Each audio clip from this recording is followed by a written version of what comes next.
বন্ধুসকল আকৌ এবাৰ আমাৰ চেনেললৈ আপোনালোকক স্বাগতম জনাইছোঁ।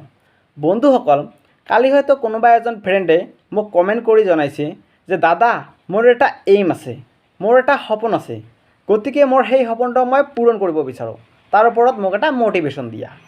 সেইবাবে বন্ধুসকল আজিৰ ভিডিঅ'টো মই সেই টপিকৰ ওপৰত ভিত্তি কৰি বনাব গৈ আছোঁ। বন্ধু বান্ধৱীসকল পৃথিৱীত এনেকুৱা কিছুমান মানুহো আছে বা এনেকুৱা কিছুমান ফ্ৰেণ্ড আছে যিসকলে ভাবে যে মই এই কামটো কৰিব নোৱাৰিম, মোৰ বাবে এই কামটো সম্ভৱ নহয়। সেইসকল বন্ধু বান্ধৱীক মই এটা কথা ক'ব বিচাৰিছোঁ যে বন্ধু বান্ধৱীসকল আমালোক হয়তো জীৱ-সৃষ্ট প্ৰাণী। আমালোকে যদি কোনো এটা কাম কৰিব নোৱাৰোঁ, পৃথিৱীত এনেকুৱা কোনো প্ৰাণী নাই যে সেই কামটো কৰিব পাৰিব।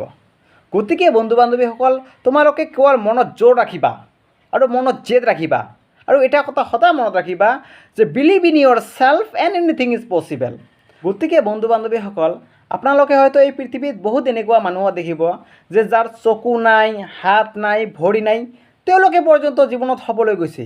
আপোনালোকে কিয় নোৱাৰিবা? আপোনালোকেতো চকু আছে, হাত আছে, ভৰি আছে, সকলোবোৰ আছে।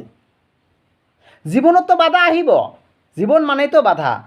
হয়তো আজি তোমাৰ জীৱনত এনেকুৱা এটা ঘটনা ঘটি যাব যে তুমি ভাবিবা মই জীয়াই থকাতকৈ মৰাই ভাল, কিন্তু হয়তো তাৰ পিছদিনা এনেকুৱা এটা ভাল খবৰ আহিব, এনেকুৱা এটা ভাল নিউজ আহিব, তুমি ভাবিবা যে ৱাও এনজয় এনজয়। গতিকে বন্ধু বান্ধৱীসকল জীৱন মানেই বাধা, জীৱন মানেই সংগ্ৰাম আৰু জীৱন মানেই যুদ্ধ।